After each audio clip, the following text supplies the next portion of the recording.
Do, congratulations for this book launching. Ano pong inspiration behind the book? Okay. Kasi po, we really want to advocate heritage, culture, and arts.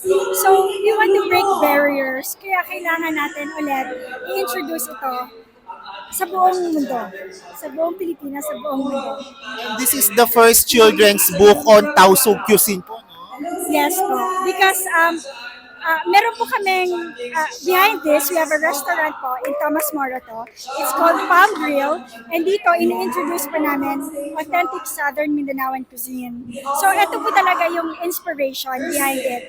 And si Migoy is my brother, Miguel. He is Chef Miggy.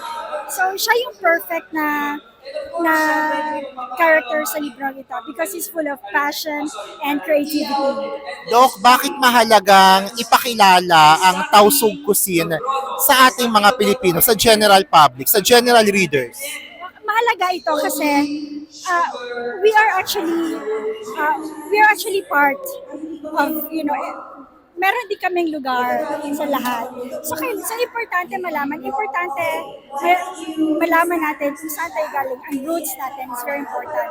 And ang advocacy namin talaga is introduce to the metro, to the world, na there is Mindanaoan cuisine.